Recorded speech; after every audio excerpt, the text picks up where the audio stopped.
100% happy because I define my success and happiness not by objective whatever I do, did it turn out the way I want, but by subjectively when I look back, did I do my best effort? He escaped poverty in communist China with only $50 in his pocket. He earned 2 doctorates from Harvard and MIT, and he invented a technology that has restored sight to millions of people around the world. His life story became a feature film starring Greg Kinnear. Today, he shares how he went from darkness to sight, literally and figuratively. Welcome back to The Root of All Success. I'm your host, the real Jason Duncan, and today, this is episode number 342, and my guest is none other than Dr. Ming Wang. He's a Harvard and MIT trained physician, laser eye surgeon, inventor, and philanthropist. Dr. Ming is one of the few surgeons in the world who holds both an MD and a PhD in laser physics. He came to America from China, like I said earlier, with just $50 in his pocket. He went on to graduate with highest honors from 2 of the world's most prestigious institutions. He invented something called the amniotic membrane contact lens, and he donated the patents to the world, a technology that has helped millions of people regain their sight. And his life story was adapted into a film called Sight. It was distributed by the Angel Network, Angel Studios. I actually just watched the movie last week. Very good movie. And through the Wang Foundation for Sight Restoration, he has provided free surgeries to patients from over 40 states and 55 countries. Dr. Ming Wang, welcome to The Root of All Success. Thank you, Jason. Well, Dr. Ming, the film Sight brought your story to millions of viewers around the world. So, and as I said, I did watch the movie last week in preparation for the episode. And honestly, it exceeded my expectations. It was a very, very good movie. And of course, a great touching story. So what's something that the movie couldn't fully capture about your journey from communist China to becoming one of the world's leading eye surgeons? Compared with my autobiography, Jason, the movie Sight doesn't have enough space in the film to capture another just as perhaps more important elements of my life's journey is my conversion story from atheist to a believer in Christ. In the film, another film called God's Not Dead, wonderful Christian film also, and the Chinese student in that film, God's Not Dead, who came to America as an atheist, then subsequently through the events, through the movie, eventually became a believer, stood in the classroom at the end of the film God's Not Dead, said God is not dead. That was actually inspired by my life story. So that movie captured my conversion story, but this film Sight didn't have enough space to capture or emphasize my conversion story as such. Well, so I have to ask, was the character Lily, was that part of just the movie dramatics, or was that actually real? Did she exist? Yes. The character Lily is a composite of 2 young ladies. As a child, I befriended with a 5-6-year-old Lily. Actually, her name's not Lily, but the adult is Lily. And we gone through suffering quite a bit during China's Cultural Revolution. And her father was injured in a chemical factory. The teenager, which is her name's Lily, that's the real Lily, her father was actually killed by Red Guards in Cultural Revolution, much more brutal way than was depicted in the film, actually. So essentially, Lily is a true person. Okay. Well, I would encourage everybody who's listening or watching the show to go watch Sight. It's on Angel Studios. I don't know if you can watch it anywhere else, but it is a really, really good movie, and it's worth the hour and a half or so that you are going to spend watching it. And the fact that I happen to know Dr. Ming Wang, and we've met in person. We're both from Nashville. I've met him several times at events here in Nashville. It also made it much more intriguing. And I did catch your cameo in the movie when the professor was there to take him over to the U.S. I guess that was Harvard. That was a Harvard professor at the time, wasn't it? No, that particular professor, University of Maryland, who visited China, but that took place. I played a professor who sent me to America in that film and in my cameo role. So I sent the young Ming, the actor who played younger me, to America. That took place in Chinese University of Science and Technology in So China. you arrived in America with $50 and you had this dream. You had always wanted to be a doctor. So what was going through your mind during those early days here in America, and what kept you moving forward when the odds were stacked against you? I have to credit my perseverance, which I always had in my life, whatever I do, to my parents. Because when I grew up in China during Cultural Revolution, we didn't have very much as a household, the family. But the combined salaries of both of my parents every month was only 15 US dollars. So we're extremely poor. We can only afford one 8-watt electricity, the bulb, whole family. And I remember, despite that extreme poverty, my parents was able to see beyond the circumstance and believe that there could be better future for their kids. So they themselves studied really hard. I remember we didn't have enough, as I said, electricity. So if my dad has to uh, study in a very tiny little lamp, barely enough light to, see his book. And also we didn't have summertime, no money for air conditioning. So I remember as a kid, 3 or 4 years old, I was on the floor looking up, see on the back of my dad, he was bare chested, it was so hot, hundreds of little pearls of sweat.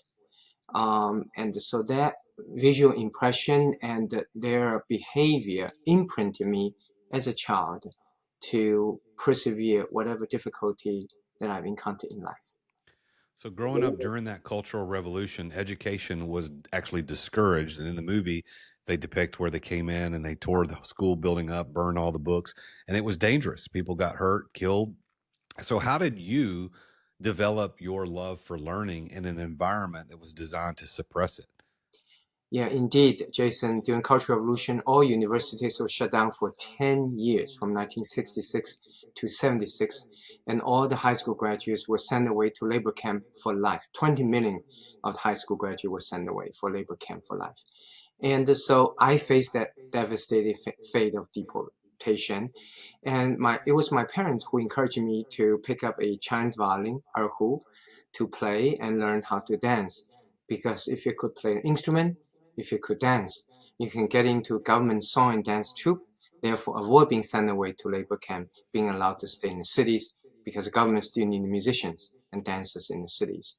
So through those events, through fighting the adversity and trying to make the best out of what life has offered me, modeling after my parents' own behavior, that's how I learned to persevere and to not to give up.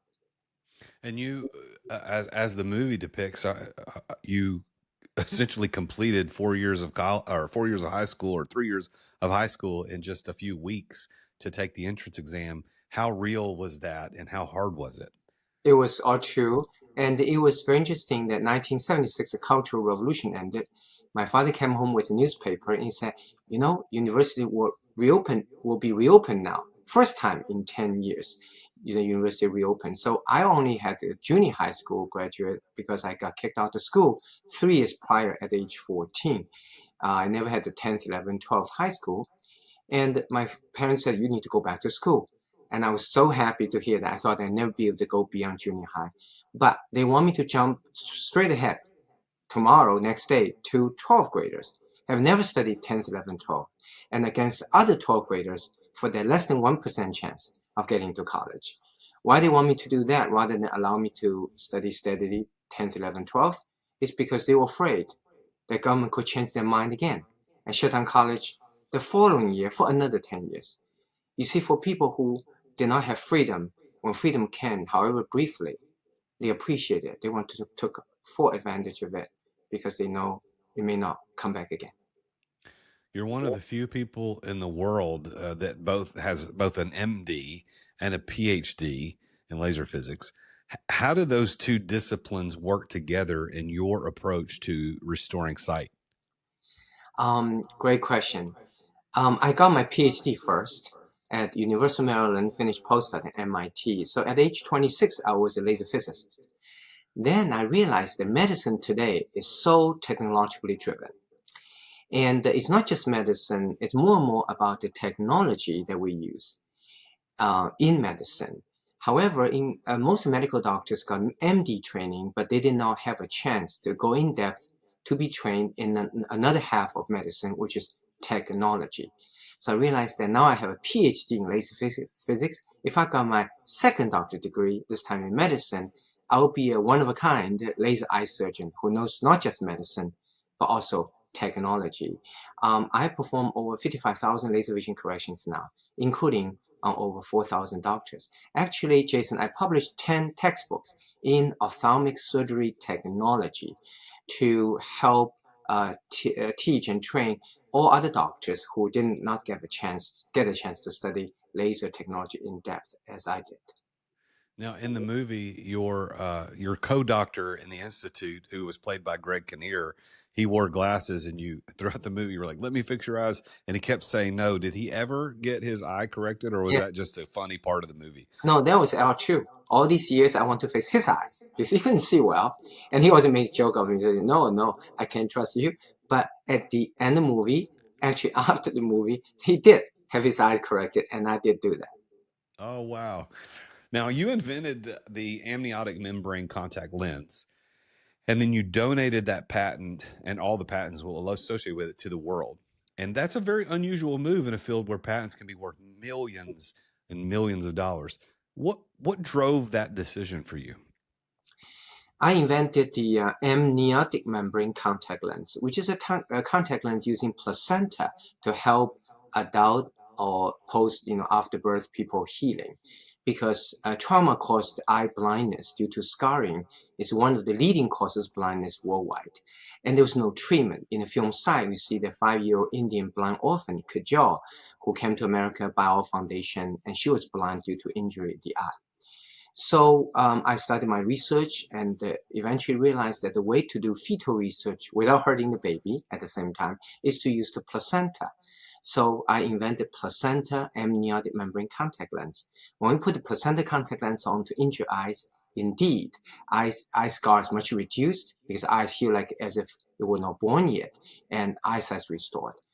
Then I asked myself, did I really invent the amniotic contact lens? Interestingly, I concluded no, because I did not invent the placenta, nor did I invent the amniotic membrane. God did.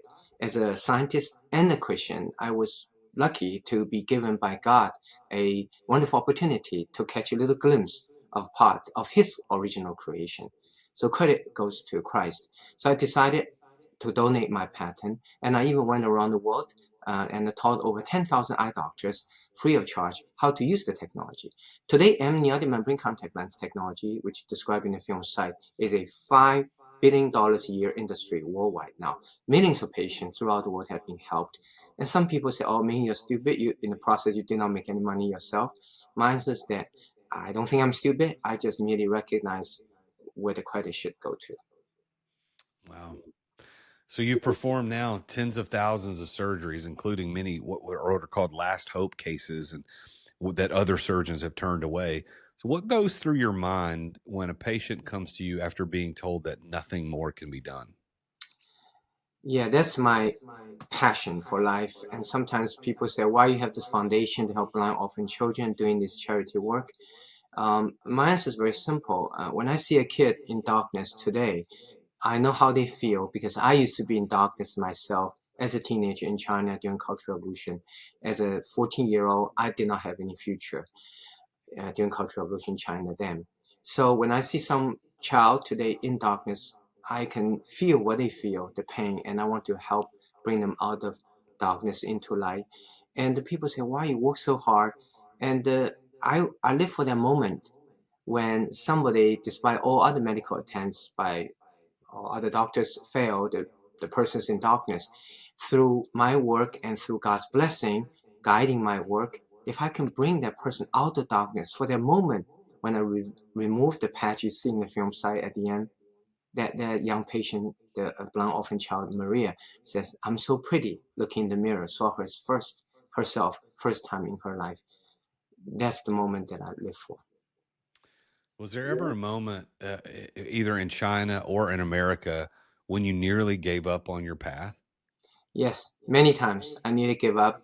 In China, I almost gave up because I was not even allowed to go to high school.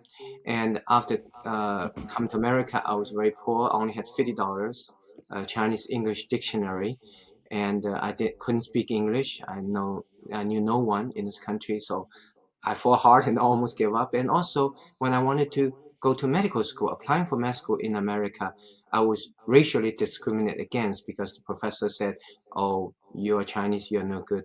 It's hard to get into med school even for American-born students as such." Many times, I indeed almost gave up, but it was the perseverance that imprinted in me by my parents when I was young, and after becoming a Christian is the hope in Christ, in salvation, that kept me going. And it's interesting when I look back, I do see the fruit of perseverance. But at the time of difficulty, I have to have that faith. Now, building Wang Vision Institute required a lot more than just surgical skill. Obviously, you're very good at that, but building a business around that is different. So, what's one hard lesson that you learned about running a business that medical school did not teach you? One hard lesson I learned, Jason, in business is we tend to be self-centered as human beings. As a business person, we tend to design a product and then looking for audience, for customers. The hard lesson I've learned, so in a hard way, when I was younger, is that because it should be the other way. Should be studying your audience, your potential patients, see what they need, and then based on what they need, who they are, then design a product that fit them. So study your audience, then design the product that they need, rather than build a product and looking for audience. All right, we're going to get back to Dr. Ming Wang in just a minute for the rest of the interview. But first, I want to tell you about something called What to Fix Before You Exit.com.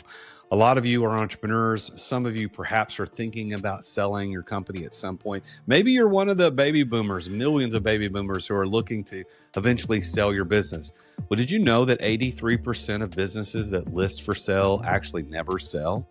That's right, 83%. That means that 8 out of 10 people who say they want to sell their business end up either working in their business until they die or they just shut it down and they're not able to sell it. This free training called What to Fix Before You Exit gives you 1 hour deep dive into the real reasons why businesses don't sell and what you can do to fix that before you get ready to even think about exiting. It's 100% free training. It's about 59 minutes, and all you got to do is register for a free viewing of it at whattofixbeforeyouexit.com. That's whattofixbeforeyouexit.com. Now, a word from today's sponsor, and this is Dub. If growing your business with personalized video outreach is on your radar for 2026, then you need to know about Dub, which is the ultimate video sales platform that I've personally been using since 2018. And I'm not exaggerating when I say that I use it nearly every single day, because Dub makes it easy to record and send videos that stand out in crowded inboxes, complete with clickable CTAs, so that your viewers can instantly book a call, they can reply, take next step, whatever you want them to do. You get real-time analytics right in the Dub platform that tells you how your videos are performing, who opened them, how long they watched the video, and helps you tailor your follow-ups, and you can close more deals faster. If you want to see how Dub works, you can go to therealjasonduncan.com/dub. That's spelled D-U-B-B. therealjasonduncan.com/dub and learn more and get started today. Go to therealjasonduncan.com/dub. Thanks for sponsoring us today, Dub. We love you guys.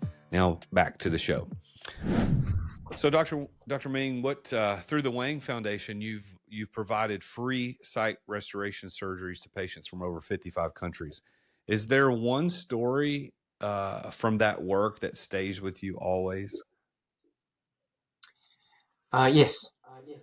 In the film Sight, we told the story of the 5-year-old blind orphan child, Kajal, who was actually intentionally blinded by her own stepmother in Calcutta, India. When Kajal was sleeping, she was an orphan already. The stepmother poured sulfuric acid into her eyes trying to make Kajol a blind orphan child who can then sing on the streets, who will get more money by begging. Kajol was maliciously, intentionally blinded as such, but then she was found to have no talent of singing, so she was abandoned in a train station. Our foundation found her in a train station, 5-year-old, blind, almost starved to death. And so Film Sight, released by NG Studios, is about Kajol's remarkable journey to try to come from darkness to light. And in Kajol's story, that it shows that for us as human beings, not only there's a physical side, but there's also a spiritual side, that we need to have both physical and spiritual side. The spiritual side will allow us to see beyond what we see. So Kajol taught me a lesson that there's more to life than what we see. What is something that you used to believe that you don't believe anymore? I used to believe that science is the answer to everything. As in the film God's Not Dead depicted, that Chinese student who came to America as an atheist believed everything. That was my story, that believe everything the science will fix. However, when I was studying the structure of human eye, I found that's not the case. The eye is so complicated. It is simply not possible for all the trillions of neural cells involving vision, signal capturing, and processing align themselves so nearly perfectly in 9 months of the embryo development stage. So I kept on asking professor in my school, and finally he took me out for lunch. He said, "Ming, what's across street?" I said, "That's a car."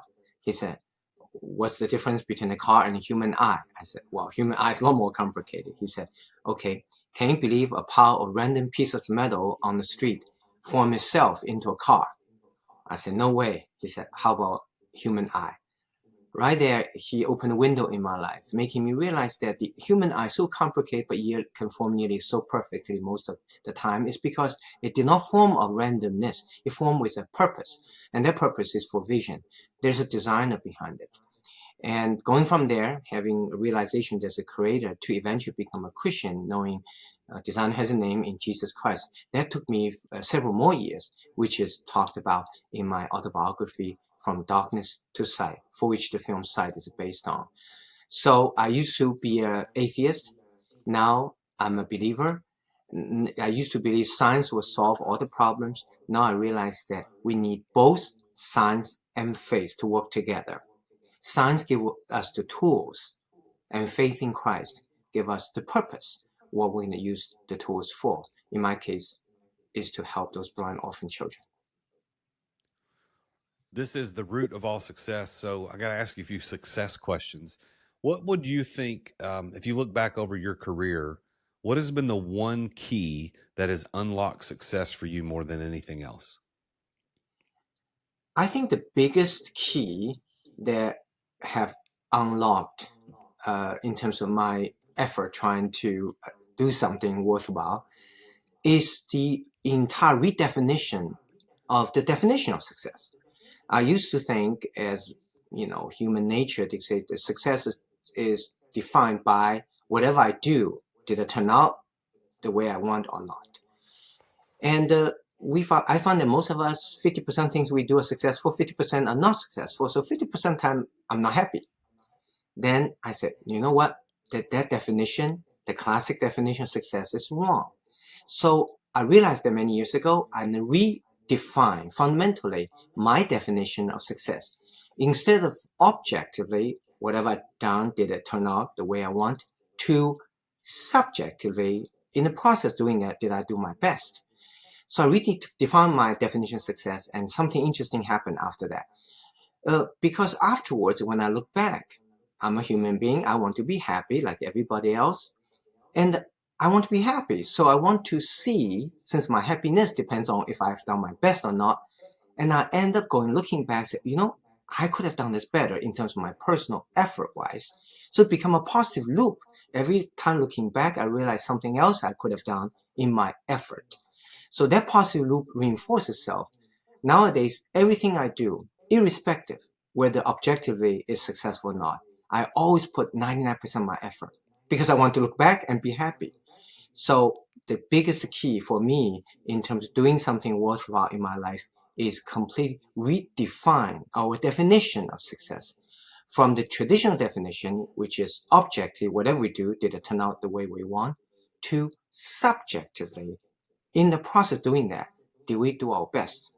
If we define happiness that way, if we have done our best and we're successful, we're happy, then I found that is the biggest impetus for me to continue my life journey, to always be happy and always to do my best, because I'm not affected by 50% of the time when whatever I'm doing did not turn out the way I want. So, based on that definition of success, do you consider yourself successful? I think I'm above average. I'm successful. I'm not the most successful. I'm probably 75 percentile, a little bit better than average. Then many things I do are not as successful in terms of objectively, but here's the key. I'm 100% happy because I define my success and happiness not by objectively whatever I do did it turn out the way I want, but by subjectively when I look back, did I do my best effort? As I said, that positive loop ended up making me now today, whatever I do, I try my best. In preparation for your interview today, Jason, I thought about it. I sent the photo, I sent the bio, and I sent, different topics because I want to offer everything that I could offer, and then you can pick and choose what you like to focus on discussing. So I have done my best. And you can compare with all the people you've interviewed. Objectively, think about it. Probably not that many who have sent so many material to you. You have so many things to choose from because I focused on what I can do the best, because what I can do is what I can control.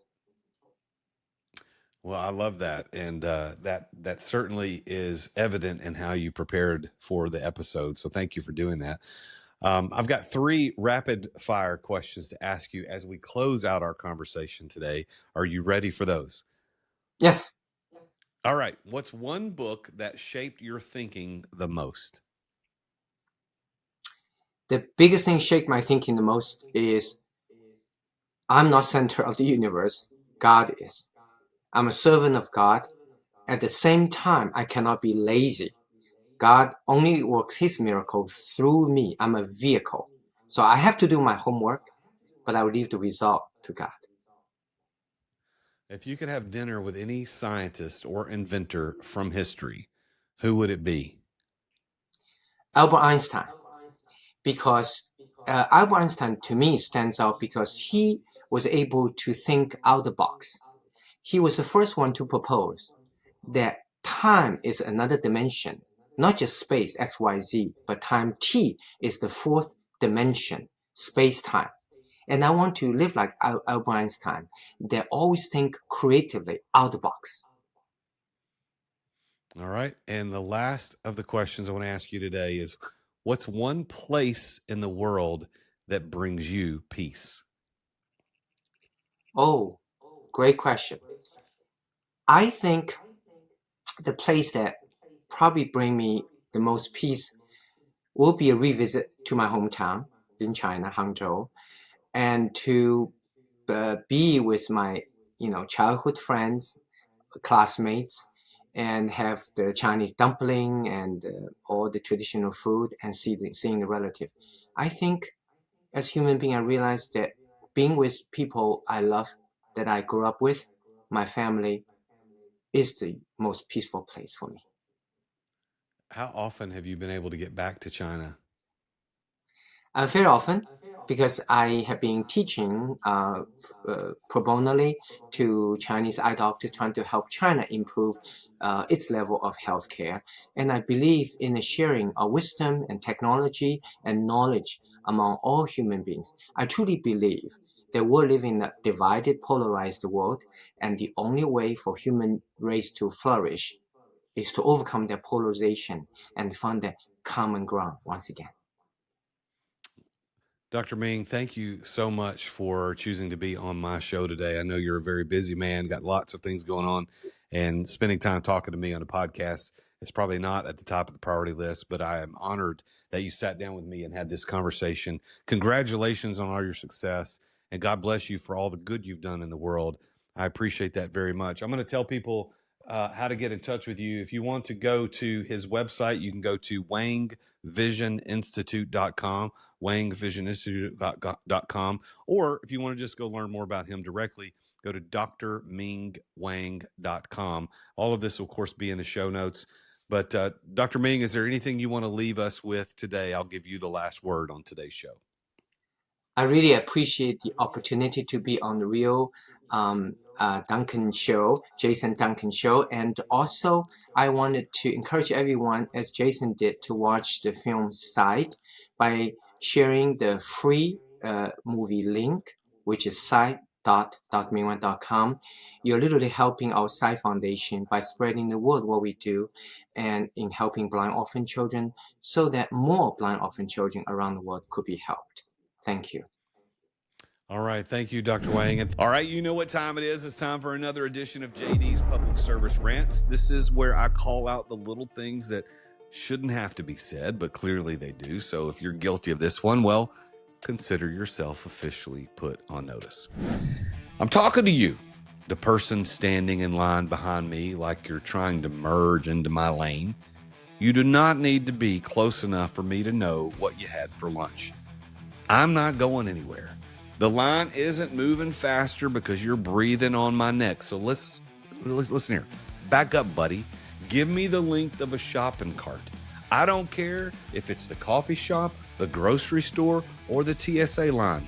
Personal space still exists. And if I can feel your basket bumping into the back of my leg one more time, I'm going to turn around and we're going to have a conversation. Well, that's it for today's JD's Public Service Rant. If you've got an idea for one of these, send it my way. And remember, don't be that guy.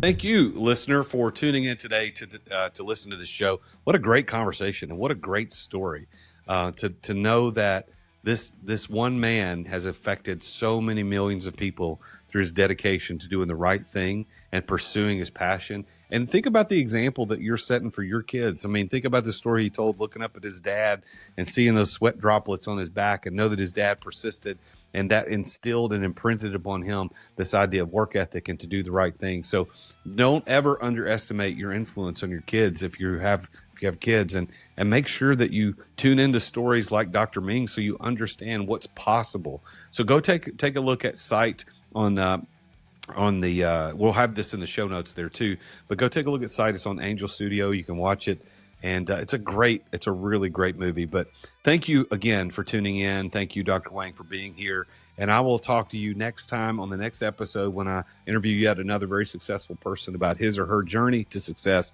Until then, as always, I am the real Jason Duncan, and Jesus is King. Attention business owners. Attention business owners. Feeling burnout from running your business? Uncertain if you're nearing burnout? Take our free 10-question business burnout test at businessburnouttest.com to discover where you stand. With just 10 quick questions, you'll learn how to immediately begin making changes to regain freedom and success. Cut your daily operations time in half. Improve your quality of life and prepare your business for your future exit without losing revenue or profit. Visit businessburnouttest.com now and take the test. Thank you for listening to another edition of The Root of All Success with the real Jason Duncan. If you've enjoyed this week's episode, visit therootofallsuccess.com to access the show notes and other helpful resources. Follow Jason on social media at The Real Jason Duncan. See you again next time here on The Root of All Success.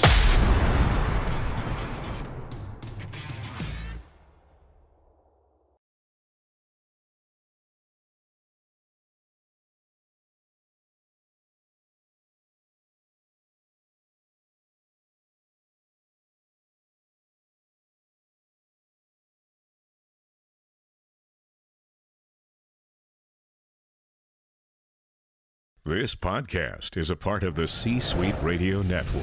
For more top business podcasts, visit c-suiteradio.com.